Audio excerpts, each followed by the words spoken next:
On arrival there, the Gadrites learned about the sufferings. ਉੱਥੇ ਪਹੁੰਚਣ ਤੇ ਗਦਰੀਆਂ ਨੇ ਇਹਨਾਂ ਸਾਰੀਆਂ ਦੁੱਖ ਤਕਲੀਫਾਂ ਬਾਰੇ ਜਾਣਿਆ, the hard struggles of resistance, ਤੇ ਉਸ ਸਾਰੀਆਂ sufferings ਦੇ ਵਿਰੋਧ ਦੇ ਵਿੱਚ ਜੋ ਜਹਿਦ ਹੋ ਰਹੀ ਸੀ, and also the minor relaxation, ਅਤੇ ਜੋ ਥੋੜੀ ਬਹੁਤ ਛੂਟ ਵੀ ਮਿਲੀ ਸੀ, gained by the Bengali and Marathi political prisoners.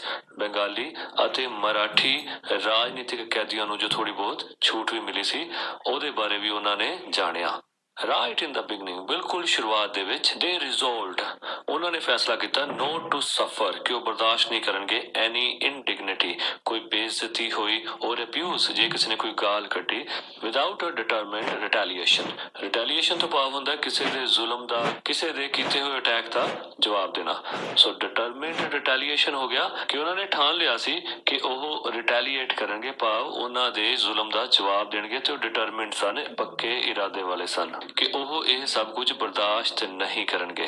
When Parmanand Jhansi was abused, ਜਦੋਂ ਪਰਮਾਨੰਦ ਝਾਂਸੀ ਨਾਲ ਗਾਲੀ ਗਲੋਚ ਕੀਤਾ ਗਿਆ and threatened, ਅਤੇ ਉਸਨੂੰ ਧਮਕਾਇਆ ਗਿਆ by the jailer Barry, jailer Barry ਦੇ ਦੁਆਰਾ, for not producing the required quantity of oil, ਕਿਉਂਕਿ ਉਸਨੇ ਤੇਲ ਦੀ ਲੋੜੀਂਦੀ ਮਾਤਰਾ ਪ੍ਰੋਡਿਊਸ ਨਹੀਂ ਕੀਤੀ ਸੀ, ਪੈਦਾ ਨਹੀਂ ਕੀਤੀ ਸੀ। Jhansi retaliated and hit the jailer, Jhansi ਨੇ ਉਸ ਚੀਜ਼ ਨੂੰ ਰਿਟੈਲੀਏਟ ਕੀਤਾ, ਉਸ ਦਾ ਪ੍ਰਤੀਕਰਮ ਕੀਤਾ, ਵਿਦਰੋਹ ਕੀਤਾ ਤੇ ਜੇਲਰ ਨੂੰ ਹਿੱਟ ਕੀਤਾ।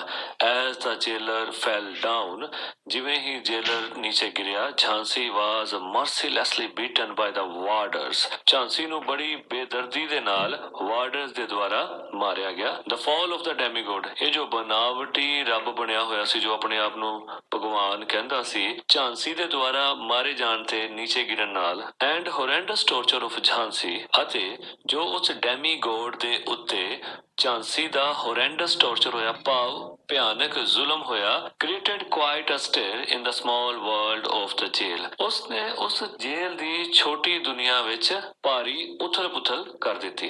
In another case of retaliation against severe cruelty, ਕਿ ਬਹੁਤ ਜ਼ਿਆਦਾ ਅਤਿਆਚਾਰ ਦੇ ਖਿਲਾਫ ਵਿਦਰੋਹ ਦੇ ਇੱਕ ਹੋਰ ਕੇਸ ਵਿੱਚ, when Chatar Singh slapped the superintendent Muri hard, ਜਦੋਂ ਚਤਰ ਸਿੰਘ ਨੇ ਸੁਪਰਿੰਟੈਂਡੈਂਟ ਮੁਰੀ ਨੂੰ ਬਹੁਤ ਜ਼ੋਰ ਦੀ ਚਪੇੜ ਮਾਰੀ, he was put in a cage with standing bar chains, ਤੇ ਉਸਨੂੰ ਖੜੇ ਕਰਕੇ ਬੇੜੀਆਂ ਦੇ ਵਿੱਚ ਜਕੜ ਦਿੱਤਾ ਗਿਆ। ਭਾਨ Singh was beaten so hard, ਭਾਨ ਸਿੰਘ ਨੂੰ ਬਹੁਤ ਬੁਰੀ ਤਰ੍ਹਾਂ ਮਾਰਿਆ ਗਿਆ, that he died in the hospital, ਕਿ ਉਹ ਹਸਪੀਟਲ ਵਿੱਚ ਦਮ ਤੋੜ ਗਿਆ। resistance and most cruel punishment killed Ram ਰੱਖਾ, ਵਿਰੋਧ ਅਤੇ ਬਹੁਤ ਨਿਰਦੈਤਾ ਨਾਲ ਦਿੱਤੀ ਹੋਈ ਪਨਿਸ਼ਮੈਂਟ ਨੇ ਰਾਮ ਰੱਖਾ ਨੂੰ ਮਾਰ ਦਿੱਤਾ within 2 months of his arrival there, ਉਸ ਦੇ ਉੱਥੇ 2 ਮਹੀਨੇ ਦੇ ਆਗਮਨ ਦੇ ਦੌਰਾਨ ਹੀ। Altogether 8 Gadrites lost their lives in the cellular jail, ਤੇ ਇੱਕੋ ਵੇਲੇ 8 ਗਦਰੀ ਵੀ ਉਸ ਸੈਲੂਲਰ ਜੇਲ੍ਹ ਵਿੱਚ ਆਪਣੀਆਂ ਜਾਨਾਂ ਗਵਾ ਬੈਠੇ।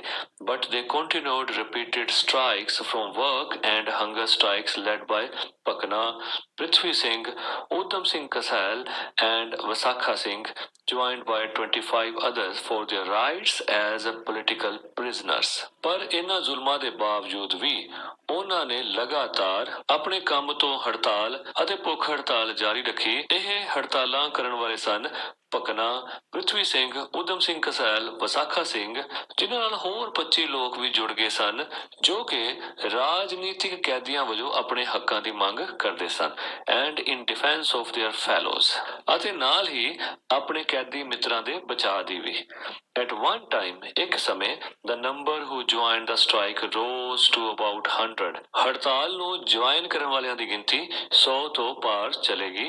On a long hunger strike, ਇੱਕ ਲੰਬੀ ਭੁੱਖ ਹੜਤਾਲ ਵੇਲੇ, ਜੋਤੀ ਚੰਦਰ ਪਾਲ passed blood in stool। ਜੋਤੀ ਚੰਦਰ ਪਾਲ ਜੀ ਦੀ ਹਾਲਤ ਉਸ ਹੰਗਰ ਸਟ੍ਰਾਈਕ ਕਰਕੇ ਹੋਰ ਬੁਰੀ ਹੁੰਦੀ ਚਲੇਗੀ। ਉਹਨਾਂ ਦੇ ਟਾਇਲਟ ਦੇ ਵਿੱਚੋਂ ਬਲੱਡ ਆਣਾ ਸ਼ੁਰੂ ਹੋ ਗਿਆ।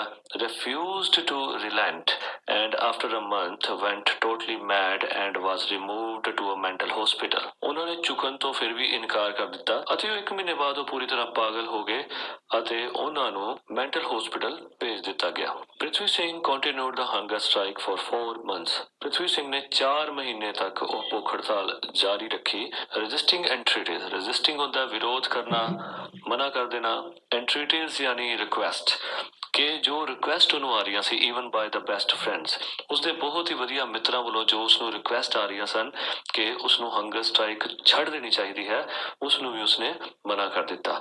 Never in the history of the Andaman had a strike on such a large scale been organized or lasted for such a long time। Andaman ਦੇ ਇਤਿਹਾਸ ਵਿੱਚ ਏਦਾਂ ਕਦੀ ਵੀ ਨਹੀਂ ਹੋਇਆ ਕਿ ਕੋਈ ਹੜਤਾਲ ਇੰਨੇ ਲੰਬੇ ਸਮੇਂ ਤੱਕ ਤੇ ਇੰਨੇ ਵੱਡੇ ਸਕੇਲ ਤੇ ਹੋਈ ਹੋਵੇ। It was a measure of such resistance that the jail authorities were forced to discontinue some of the practices of bad treatment of political prisoners। ਇਹ ਇਸੇ ਵਿਰੋਧ ਦਾ ਹੀ ਨਤੀਜਾ ਸੀ ਕਿ ਜੇਲ੍ਹ ਦੇ ਅਧਿਕਾਰੀਆਂ ਨੂੰ ਰਾਜਨੀਤਿਕ ਕੈਦੀਆਂ ਦੇ ਨਾਲ ਬੁਰਾ ਸਲੂਕ ਕਰਨ ਵਾਲੀਆਂ ਕਾਫੀ ਸਾਰੀਆਂ ਗਤੀਵਿਧੀਆਂ ਨੂੰ ਰੋਕਣਾ ਪਿਆ। The determined collective resistance ਤੇ ਜੋ ਦ੍ਰਿੜ ਨਿਸ਼ਚੇ ਵਾਲੀ ਮਿਲ ਕੇ ਜੋ ਰੈਜ਼ਿਸਟੈਂਸ ਕੀਤੀ ਗਈ ਸੀ, ਵਿਰੋਧ ਕੀਤਾ ਗਿਆ ਸੀ in the face of horrible suffering, ਇੰਨੀਆਂ ਭਿਆਨਕ ਤਕਲੀਫਾਂ ਦੇ ਸਾਹਮਣੇ created legendary stories of their struggle ਤੇ ਉਹਨਾਂ ਦੇ ਸਟਰਗਲ ਦੀਆਂ ਕਈ ਲਾਸਾਨੀ ਕਹਾਣੀਆਂ ਸਾਡੇ ਸਾਹਮਣੇ ਆਈਆਂ। Singing Vande Mataram and patriotic songs, ਉਹ ਉੱਥੇ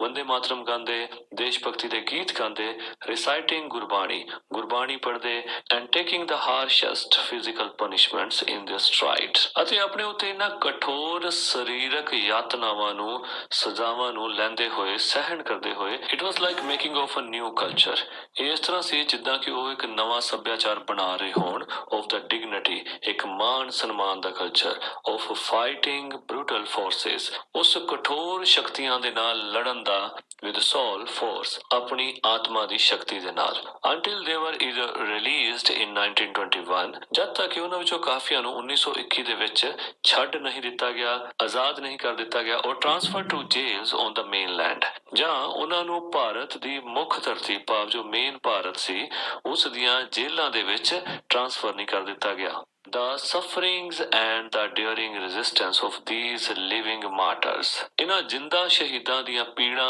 ਅਤੇ ਬਹਾਦਰੀ ਦੇ ਨਾਲ ਕੀਤਾ ਹੋਇਆ ਵਿਰੋਧ were indeed decidedly more severe and testing than the death by hanging of a number of martyrs। ਸੱਚਮੁੱਚ ਉਹਨਾਂ ਸ਼ਹੀਦਾਂ ਨਾਲੋਂ ਜ਼ਿਆਦਾ ਭਿਆਨਕ ਅਤੇ ਦੁੱਖ ਦੇਣ ਵਾਲਾ ਹੈ ਜਿਨ੍ਹਾਂ ਨੂੰ ਇੱਕੋ ਵਾਰ ਵਿੱਚ ਹੀ ਫਾਂਸੀ ਦੇ ਦਿੱਤੀ ਗਈ ਸੀ। Pakna explained that the crux of the songs which the revolutionaries sang in the jail was something like this। Pakna ਦੱਸਦਾ ਹੈ ਕਿ ਜੇਲ੍ਹ ਦੇ ਵਿੱਚ ਕ੍ਰਾਂਤੀਕਾਰੀਆਂ ਦੁਆਰਾ ਗਾਏ ਜਾਣ ਵਾਲੇ ਗੀਤਾਂ ਦਾ ਮੁੱਖ ਵਿਸ਼ਾ ਇਸ ਤਰ੍ਹਾਂ ਦਾ ਸੀ, हे मातृभूमि, this is true that we could not liberate you, ਕਿ हे ਮਾਤਭੂਮੀ, ਇਹ ਸੱਚ ਹੈ ਕਿ ਅਸੀਂ ਤੈਨੂੰ ਆਜ਼ਾਦ ਨਹੀਂ ਕਰ ਸਕੇ, but so long as even one of our comrades is alive, ਪਰ ਜਿੰਨੀ ਦੇਰ ਤੱਕ ਸਾਡੇ ਸਾਥੀਆਂ ਵਿੱਚੋਂ ਕੋਈ ਇੱਕ ਵੀ ਜ਼ਿੰਦਾ ਹੈ, he will sacrifice everything to remove your chains, ਉਹ ਆਪਣਾ ਸਭ ਕੁਝ ਨਿਸ਼ਾਵਰ ਕਰ ਦੇਗਾ ਤੇਰੀਆਂ ਬੇੜੀਆਂ ਨੂੰ ਰਿਮੂਵ ਕਰਨ ਲਈ, ਭਾਵ ਤੈਨੂੰ ਆਜ਼ਾਦੀ ਦਿਵਾਉਣ ਲਈ। ਸੋ